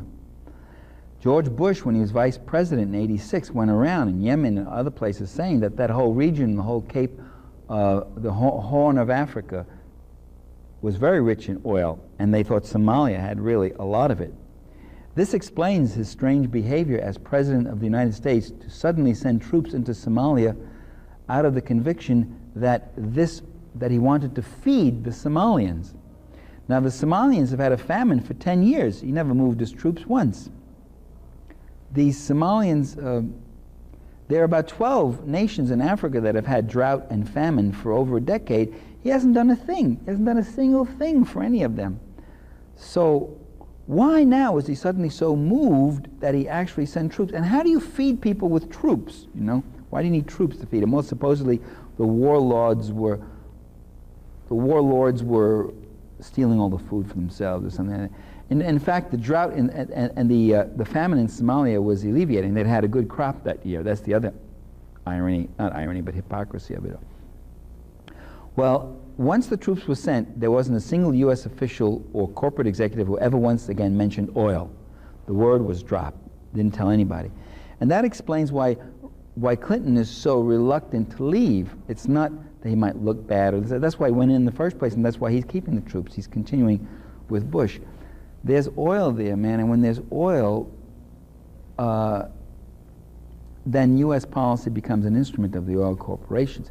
In fact, when the first troops arrived, they used Conoco's headquarters for their command post, and they paid Conoco rent to use the headquarters. Imagine if it was just a school or some other institution, you know, public institution. They'd come in and just take it over and use it. But with Conoco, they paid them rent. So the American taxpayer is paying for these troops to go there to protect Conoco's oil, and then paying Conoco rent to house them. It's a very good system if you're an oil company. In Haiti? In Haiti, I think what you have is the embarrassment that a democratically elected president is overthrown by the military, which is protecting that same ruling class and foreign investors that George Bush and Bill Clinton protect. However, what you have in Haiti is a surplus of repression. And what the CIA, I just heard that the CIA is down there talking to the military heads. I think that's very interesting. They got to clean up their act. That is, how to control Haiti so that there's no real democratic change for the masses of poor people, which is what Aristide is interested in doing. How to bring Aristide back in because he was democratically elected by these people, but keep him very confined. And by the way, if he does go back and he does become more effective and he does start mobilizing people again for change, he'll be blown away this time. They won't let him walk out with some French ambassador. How to do that, but make it look okay. Don't come across looking like a bunch of cutthroat gunmen, which is what they're doing now. So I think that's what it is. The UN observers in the U.S. were going to come down like window dressing. They even talked about we have to professionalize the police in Haiti. Professionalizing the police means be more selective in how you repress. Don't just go over to some store owner and blow his head out because you think he might be from the other side or something. And that's really all the intervention is in regard to Haiti. It's to how to prevent the social change, not to help it along. Professor, how does this intervention compare to what happened, say, in Chile under Allende and in Guatemala under Jacobo Arbenz? Which intervention? The Haitian intervention. You just said that they are trying to clean up their act. Why didn't they do that when they assassinated Arbenz and Allende?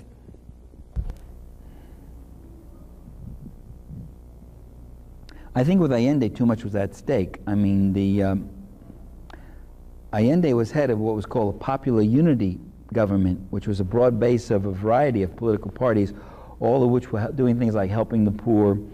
There had taken place in Chile a shift of national income, that huge portion that went to people who don't work in the form of interest and dividends, and a bigger portion of that went to people who work for wages and salaries. So there was a democratization of the economy and a bettering. The military there moved very decisively and killed Allende. You didn't have the problem of a live president walking around coming to the U.S. Aristide is a problem, you see. When he got away, you can bet there were some guys in Langley, Virginia, in the CIA who were very, very upset. Now that he's around, he becomes a living symbol of the undemocratic oppression, the overthrow of democracy. Allende was killed, all his people were rounded up, and that was that. You see, the goal in all these countries is to, ideally, to keep that existing social structure where 2% of the people own 80% of the land, where they control everything, where they open it up to foreign U.S. corporate investors to make as much profit off they can off the cheap labor in those countries and the natural resources in the land and all that stuff. But to legitimate it with a veneer of democracy, a window dressing of democracy. So now you even have in Chile, Pinochet's constitution is in power, where you have democratic parties in and a prime minister, and they say democracy has returned to Chile. Well, it's not really true. The constitution also says that the military will have its own budget and decide its own budget and its own policies. And that military at any time is totally unaccountable to the civilian authorities. And it could come in and blow the whistle again and do the bloodletting again, which has happened repeatedly in Argentina. You know, every so often, then they finally hold elections again because the people agitate and fight, and then all the popular forces come to the fore. They legitimate, they lay down their arms, they start working in organizations. Boom! Then comes another coup. You round them up, put them against the wall, kill them all again, and this goes on until people get very cynical about the democracy. And I think that's what's got to happen in Haiti. What they want to do is tame it so they're not just killing. I mean, you have even people like people on Nightline upset about it, because you see, some of these people really believe that U.S. policy has something to do with helping democracy. So they get upset. They say, well, those bodies are really stacking up in Haiti. What's going on? Why should we not help Aristide? Or what's that military all about? And Clinton can't turn around and say, hey, the function of that military is to do with the function of the military everywhere, which is to make the world safe for the Fortune 500, to make the world safe for the big corporate investors, and to make the world safe not only for just direct investment, but to make sure that no alternative system comes in, a system that wants to use the land, the labor, the resources, and the capital of the country in a different way rather than in the private profit way. I'd like to continue on Haiti and quote from today's New York Times, Tuesday, October 19th. Headline, Clinton vows to fight Congress on his power to use the military.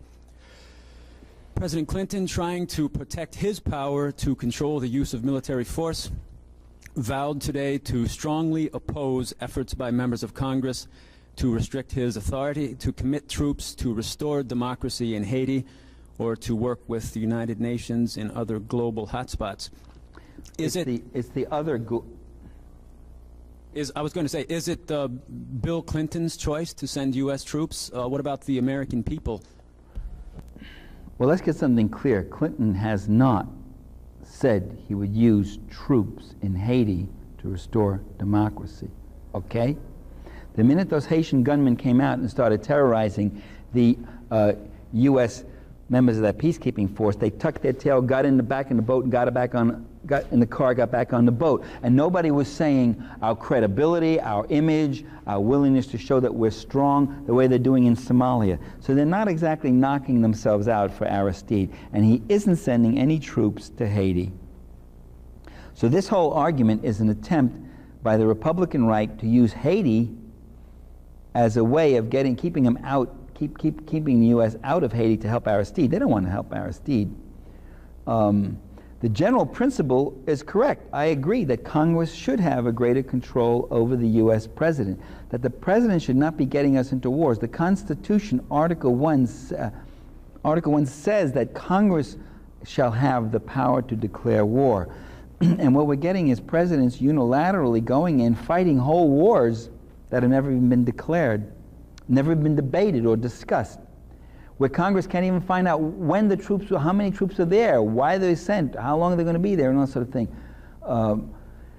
That, my friends, are not a democracy. That's not a democracy. That's not the way you run things. We're not talking about quick emergency action where something has to happen instantly. There's no quick emergency action. There was no thing that they had to suddenly send all these troops to Somalia or even bother with Haiti or Bosnia or whatever else. I was thinking that the policy in Haiti might be one where they will allow the country to sink so far down the toilet, they will then allow Aristide to come back, and he'll be able to do nothing because there will be nothing left, and then they will point to Aristide and say, see what happens when you allow leftists in power? Well, that's already, I mean, Haiti is as far down. I mean, they even talk about not third world countries, but fourth world countries, that Haiti is one of the fourth world. That is, the term is not poverty, it's called absolute poverty or desperate poverty, where, you know, there are degrees of poverty too. And Haiti is way down there already. And most certainly that was the argument used against Allende in Chile or Arbenz in Guatemala, that in those cases they had the rationalization that there was a communist influence. With Arbenz in Guatemala, they said he was friendly to the communists, or he was the first democratically elected president of Guatemala. His real sin was that he started taking some of the unused land of the United Fruit Company and distributing it to peasants. And United Fruit Company doesn't like that. And they're the power, one of the powers. They're now United Brand, they've merged. They were the power there. And the CIA went in and overthrew him and bragged about it and said, because he was a communist, you could do that. There's a lot more consciousness today about what gives us the right, what gives this country the right to go into any country it wants to and dictate who shall or shall not be its leader. We can go in, kill thousands of the people, pluck the guy out, bring him back to the U.S. and try him on a trumped-up drug charge with Noriega, for instance, as I talked in the lecture. And what gives the leaders of this country, I don't want to say this country or us Americans, because most Americans are not clamoring, let's go in, let's go fight here, let's go fight here. Most Americans, if you ask them, are clamoring about, hey, how about helping our schools and our public hospital that's going to be closing, or the library that you got closing now, or fix up these roads, or the environment, whatever else. That's what most people in this country are concerned about. And these leaders are really, they're like the hitmen for the Fortune 500. Increasingly, our capital and our jobs are getting exported abroad, and they have to watch out for the interests of these companies abroad. So we get it both ways. One, our jobs are exported, our factories are exported, and two, we have to pay the taxes for this global empire, and three, this also leads to a colossal neglect at home, to the infrastructure at home. And that, I think, is the problem. I'm trying to remember what the original statement was and what you asked in regard to Haiti. I got away from it. Thinking that they would drive Haiti so far down the toilet, as you say, it's already down the toilet, but then they allow Aristide back in and blame it on Aristide. Let's cut for a second. You can go on now. There are certain terms of political discourse that are often not used. One is class, another is propaganda, that's something that the other guys always do, and another is ideology. Do you think that there is a U.S. ideology? Yeah, I just wrote a book called Land of Idols, Political Mythology in America. and the opening line is something like, I don't exactly remember it, but it's something like, one of the ideological teachings in the United States is that our country is uniquely free of ideology. That itself is an ideological presumption, because in fact we're not free. There are all sorts of ideologies which have to do with the blessings of the free market, anti-communism, all these other things, that whenever the U.S. intervenes abroad, it's defending the interests of the American people, which I don't believe it is. It's helping those poor little brown and black and yellow people in those other countries, which I don't think it does. So those are all ideological and propaganda overviews as to, you know, the ideological fate in individualism as defined, and I believe in individual choice and individual way, but defining individualism as meaning you go through life and you got to go it alone, and devil take the hindmost and grab all that you can that's yours. You know, the whole ideology of greed, the whole ideology of self-interest. And I'm not against self-interest. In fact, one of my arguments is that the American people, their self-interest is being violated, that they often are voting for leaders who do not serve their self-interest, but who serve other interests. But, so there are a lot of different kinds of ideologies in America. There are racist views. A lot of it doesn't have the status of ideology in that it is explicitly formulated the way an ideology is. A lot of it is implicit and just said with certain coded words and images. I'd like to take a radical leap. I think this is tied to the notion of ideology.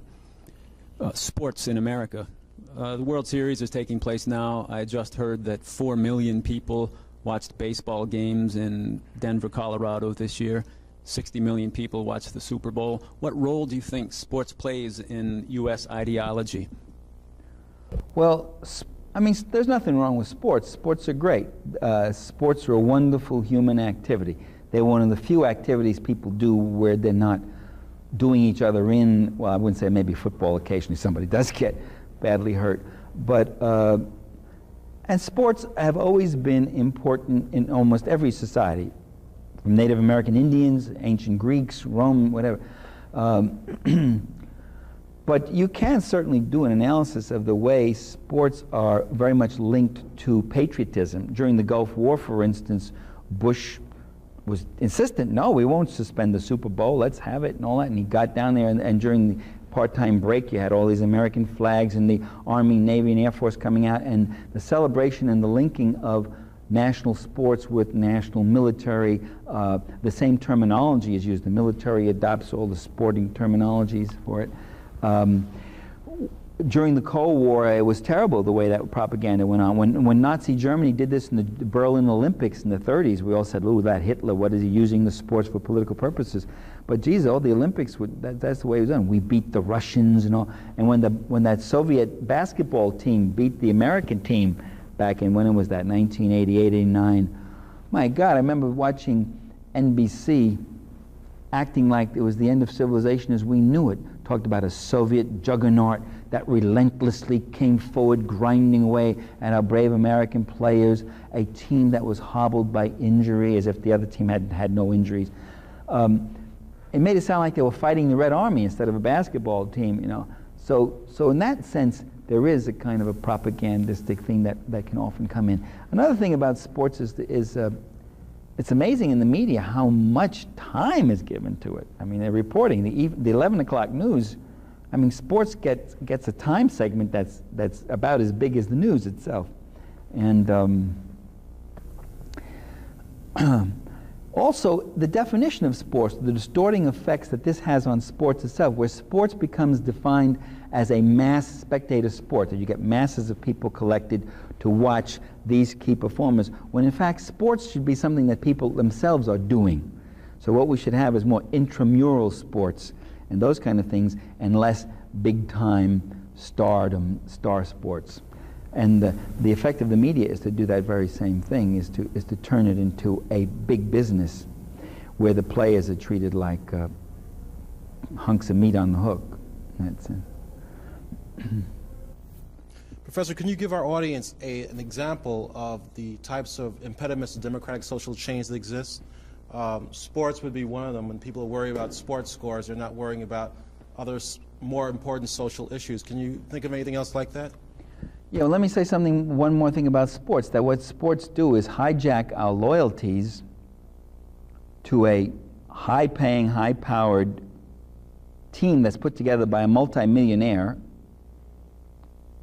rather than our loyalties, say, going, and our energies and attention. I mean, because you can find, when I lived in Washington, D.C., you could find people on the street who could name the whole Redskin defensive line and the Hogs, the offensive line and the backfield, and who was this, and can give you, and could talk for 2 hours perfectly informed about sports, and who didn't know a thing about politics. So it is a way of depoliticizing people, of distracting people. They said about ancient Rome, you gave them a little bit of the bread and you gave them a lot of circuses too, to keep them happy and keep them distracted, while we fleeced them and did really very little for them. So that's the function of sports. The other impediments of social change, the answer in one word is everything. I mean, just almost everything. Much of what goes on in our schools, much of what goes on in all these institutions, they are designed most definitely not to get people to become the active social agents of their own lives, not to get people, the police. I mean, look what the police did to democratic community organizations from the late 60s through the 70s. Most of those Puerto Rican and black leaders in Chicago who were starting the Panthers and all, who were starting those community organizations, those could have been very vital democratic organizations. Those communities would have been in a lot better shape than they are today. Most of those leaders are either in Marion prison or they're dead now. And the demoralization that took place in those communities, and not long after that, the drug traffickers came in, and those drug traffickers were helped by the feds, who brought them right in there and helped distribute that stuff. Because it is much safer and much better to have the poor demoralized and disorganized, rather than having them well-organized, literate, moving with real leadership, and getting a fairer slice of the pie. That's the whole idea. Every dollar I got to pay to workers is one less dollar in my pocket. Every dollar I got to pay to people in a community is one less dollar in my pocket. That's the bosses. That's the owning class's view. So it was much better to have them demoralized. Crime becomes an instrument of social control. Crime actually is a way of keeping the community demoralized. The slums are not a problem. The slums are the solution.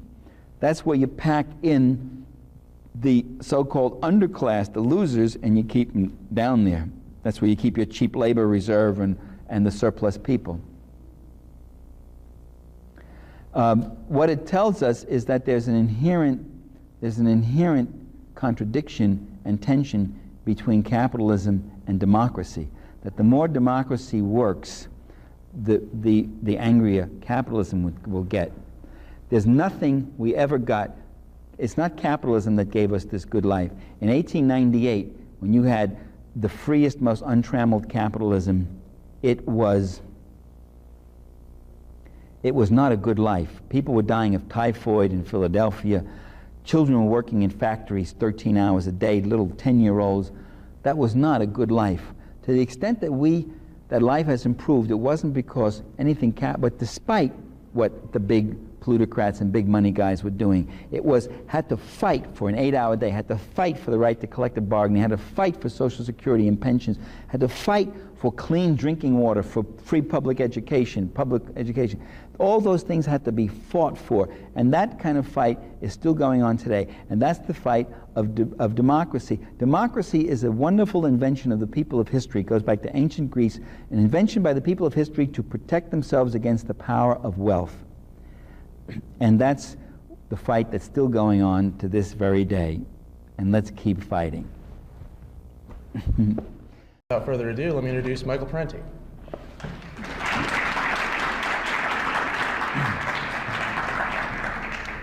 Thank you. It's very nice to be here.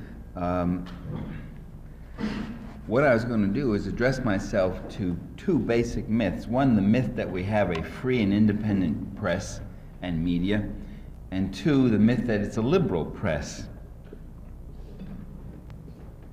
And then I'll also say something about entertainment media, because it's it's an extension of it. After I wrote Inventing Reality, I realized there's when you look at television, there's the other 85% of television which has nothing to do with the press or the news media, and that's the entertainment field. So I wrote another book called Make Believe Media about the entertainment media, and I'll say something about that also. First, I'd like to point out that our free, quote, free and independent press is neither all that free, nor is it all that independent. For one thing, if you work in the News Corps, you find that there's a lot of government censorship. An enormous amount of government documents, of information is classified. You can't get to it. So that means that in our democracy, there are people that are doing all sorts of things that one can't really find out and hold, and for which they can't hold them accountable. There's an innate dependence on government sources when you're in the media. The press corps, the Washington press corps, it depends. The government officialdom controls literally the lifeblood of that media, which is information. And they can let it flow or they can withhold it. And uncooperative reporters often get punished. They get false information, no story breaks, or they're frozen out of travel pools or things like that. Cooperative reporters are rewarded. They get insiders, scoops, special appointments. They often get government appointments also. In fact, what you find, rather than an adversarial thing of a free and independent press challenging the government, questioning government, what you find is a remarkable collusion between government and media. So what's what we've called the revolving door between government and media. You have people like Leslie Gelb, Ben Bradley, most of the top management leadership of the Copley newspaper chain, all having worked for the for the CIA. FBI also has their pet journalists and columnists. J. Edgar used to feed stories to favorite journalists, to plant stories and whatever else. But they worked for the CIA for a long time. The Church Committee discovered that over 500 journalists were also in the pay of the CIA. In some cases, they were reporters who were recruited by the CIA. In other cases, they were CIA people who posed as journalists in various operations and things. Diane Sawyer.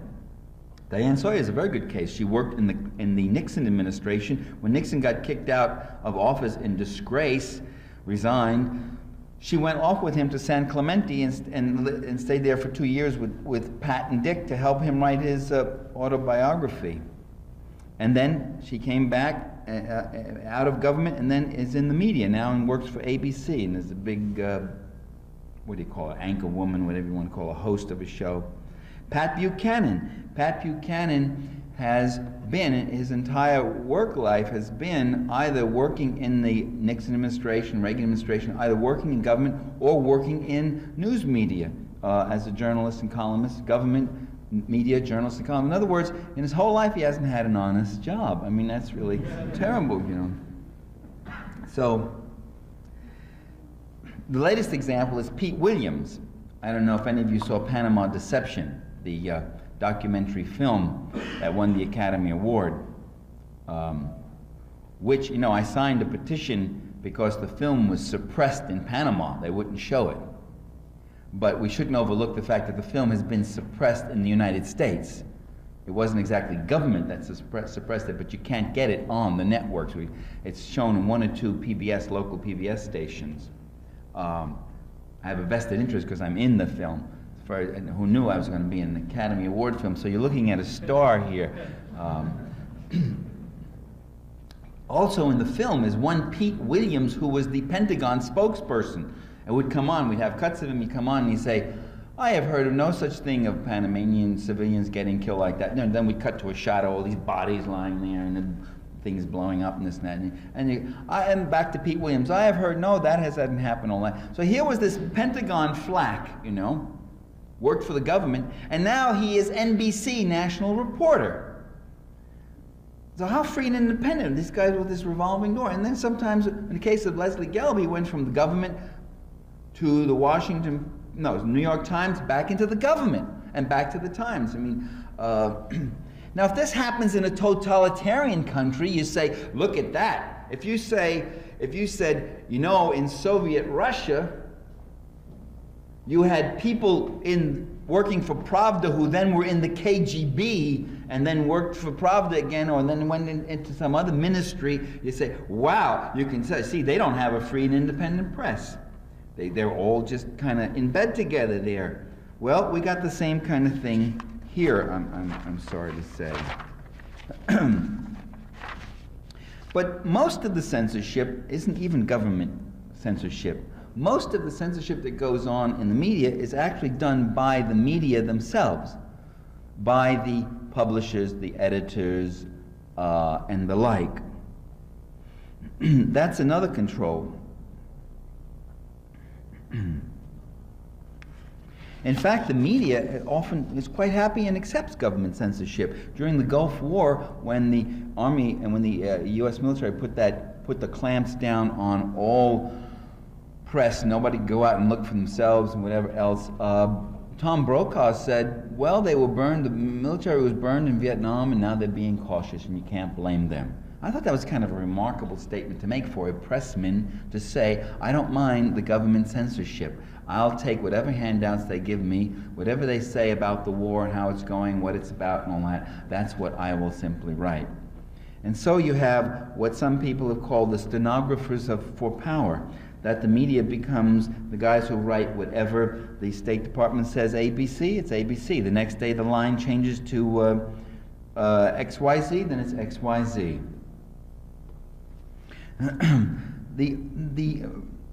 What I'm saying then is that the major form of news control can be found in the structure of the news organizations themselves. The major media, and by the major media I mean the cities, don't have competing newspapers, so you get one information. When you do have more than one newspaper, they almost all run from mildly centrist to mildly conservative, or maybe outright right-winger. And those owners do not hesitate. The major media and the major networks are run by boards of trustees. The boards of directors, they're called. Boards of trustees are university. Same guys. They literally are often the same guys. They are manned by the people who inhabit these boards of directors are overwhelmingly drawn from the major corporations and banks in America.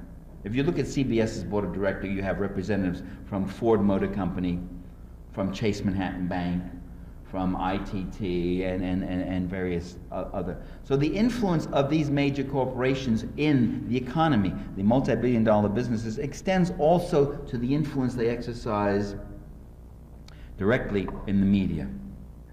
DuPont owns the chains of newspapers. Copley, Sulzberger, Punch Sulzberger, of the New York Times, old man Sulzberger has a computer. He's retired now. His son is even more conservative than he is. Has a computer on his desk and would call up every day the editorials that are going in the next day.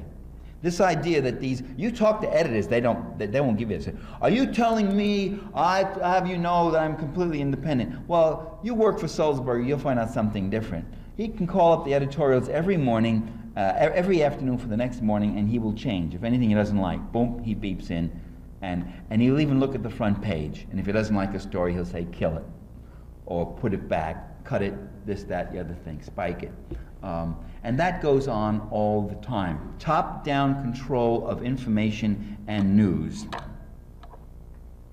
Now, reporters, Rupert Murdoch, by the way, was interviewed. I saw an interview of him in Vanity Fair. It was very interesting, because they said to him, you know, he's buying up news media, TV stations, radio stations, and they say to him, well, you're known as a right-wing conservative. Do you have your opinions? Do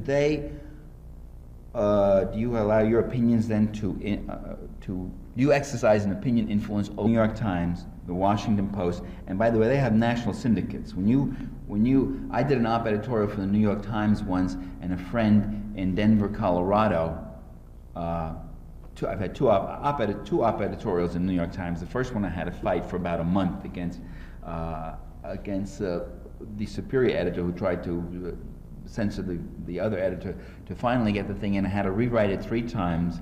and it finally came out on a Saturday paper. But then a friend of mine in Denver, Colorado said, hey, I saw your op editorial in Denver Post, and you realize that the New York Times has a whole syndicated, and you don't get, by the way, you don't get any reprint permission fees for it, your writers, that you have to sign away that. LA Times, the same thing, you sign it away. So they can use it and reprint it all sorts of places and resell it dozens of times, and the writer doesn't get a penny for it. So the LA Times, Washington Post has a national syndicate, the New York Times has a national syndicate. By the major media, that's what I mean, those two papers, and the Wall Street Journal, and NBC, CBS, ABC, CNN. That pretty much is what we're talking about when we're talking about the major news media. And most of the other newspapers are spin-offs. I mean, they use or feed in to those lines. And the major news services, Associated Press, UPI, and Reuters. Now, those major media are not close to corporate America. They're not friendly to corporate America. They are corporate America. I mean, they are integral components of corporate America. NBC is owned by General Electric. Now, how many great fighting exposés are you going to see on defense contracts in NBC? Documentaries and all, and NBC TV when it's owned by General Electric. All these media are owned by multi-billionaires. The Grahams, the Hearst family, Newhouser, Knight Ridder, Gannett. In the newspaper business, you have newspapers, and not only, the big chains are not only buying up small independents, they're buying up other chains. And so the degree and level of concentration is getting greater and greater. something like 95, it changes every year. It was 91, 94, it's 95, it's probably 97 by now, of all